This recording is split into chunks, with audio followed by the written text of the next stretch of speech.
Was supposed to be their traditional canoeing trip, but it turned into a rescue mission for a group of Boy Scouts from Fairfax County. Some fast-moving floodwaters stranded them in West Virginia early Saturday afternoon. It happened along the Cacapon River in Hampshire County. Our Matthew Torres is joining us now in the studio after speaking with one of the Boy Scout leaders and a witness who rushed to help. I mean, wow, yeah, Matthew. Definitely. And get this, the night before, the Cacapon River level was just over 2 feet. But according to this U.S. Geological Survey data shows around the time that they were rescued and stranded the following day, that level jumped to 6 feet. And that wasn't even the peak. It was a Memorial Day weekend they'll never forget. Swift water rescue teams spending hours saving Boy Scouts from Fairfax County, stranded along the Cacapon Riverbank in West Virginia. Based off the forecast, it looked like we were past the peak of the river, so we decided to put in.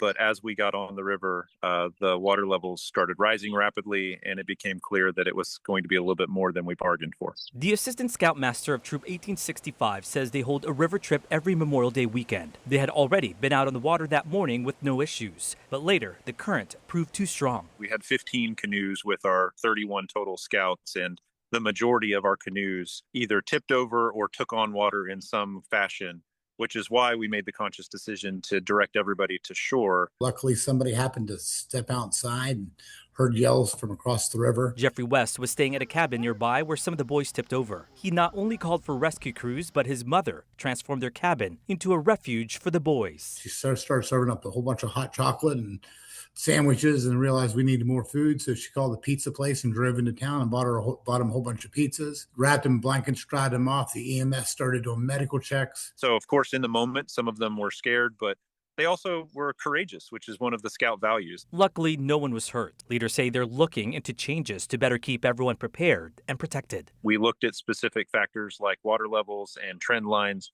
but it didn't tell the whole story. And so in the future, we're going to put in place better decision factors, and we'll make sure that we're even better prepared next time.